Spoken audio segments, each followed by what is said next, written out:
Hey everyone, welcome back. My name is Nolan Reed and I'm from Hamilton, Ontario, Canada. And you are watching another Profitec Go and DF64P workflow video. Let's get back into it. Don't forget to like and subscribe and follow along my channel and follow me on my espresso journey. So beans this week are from Firebat Coffee, now out of Burlington, Ontario, Canada.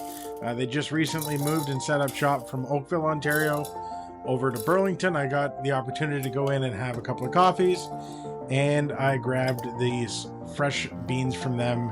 They were roasted on October 25th, which was perfect for me. I give them about 10 days or so from the roast date to off gas all that CO2, so I get less acidity in my beans, and I keep them in this Atmos vacuum canister to keep them fresh. So if you've watched that there, I weighed about 20 grams. So I'm looking for 20 grams in and 40 grams out in about 25 to 35 seconds. So right now what I'm doing is the Ross droplet technique. I'm adding a spritz of water to those beans before putting them in my grinder. So that way I try to keep all of the loose chaff coming and it comes out the grinder rather than getting caught inside. That is the DF64P. I love this grinder. It's a zero retention grinder to about 0.1 of a gram overall. As you can see there, I had the portafilter in the machine heating up, and I hit the brew button to flush some water through there, give it a good dry. Now I'm operating the bellows on the top of that grinder to try to get as much of that coffee out as I can. We'll flip this upside down. Put a ring collar on there. Now this is Subliminal's WDT tool. I love this thing. As you can see, it just hangs on a magnet there on the top of my machine.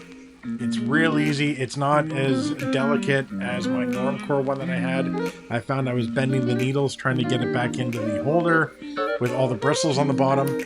See that? Beautiful little flick. It goes away. Nice and out of the way, and I don't have to worry about my two kids touching it. So I'm going to use my Normcore distributor right there and my Normcore calibrated tamper.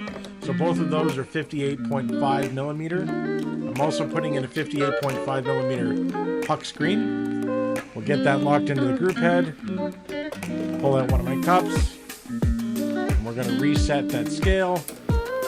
Now I start measuring my time when the first bit of coffee drops into my cup. And if you notice my scale, it actually starts counting as soon as it detects any more weight. I know that there is a timer, a brew timer on the machine itself, but that is from the minute I push the button. I do my time personally from the time that the first drop of coffee hits the cup. So like I said, 20 grams in, 40 grams out. I'm looking between 25 and 35 seconds. And as you can see, I hit 30 seconds here, right on the money.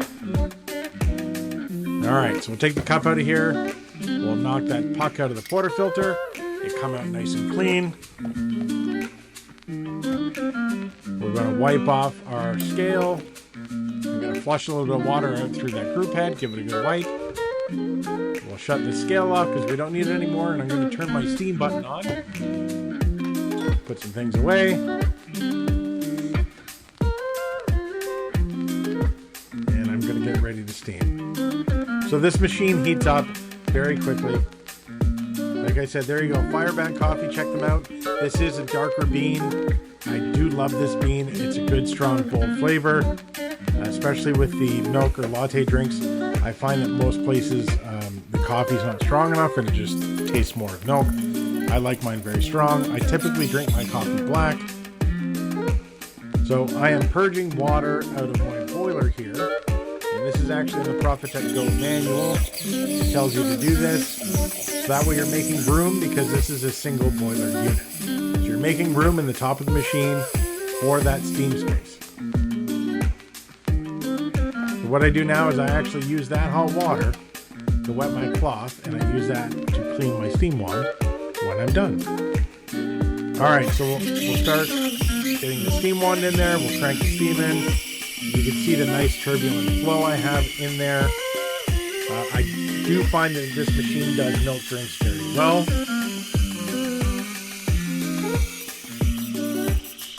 I'm going to start bringing that tip up and out of the milk, and I want to hear that air bubbles getting in there. And now I'm going to bury that steam wand all the way down to the bottom. And I go by touch on the outside of my milk container. That's how I know that mine is done. Typically when it starts getting to the point where you can't hold it anymore. Now I am fiddling around with this a little bit. I did have a hard time cleaning this, but I got it all wiped down, flushed some steam through it just to make sure you flush out any milk in the bottom of the steam wand. And here we go. We'll make this beautiful latte art. Now don't forget, please like, please subscribe, follow me on my espresso journey.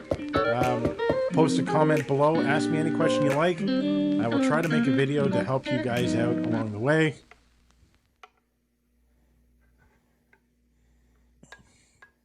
I am still getting used to doing this.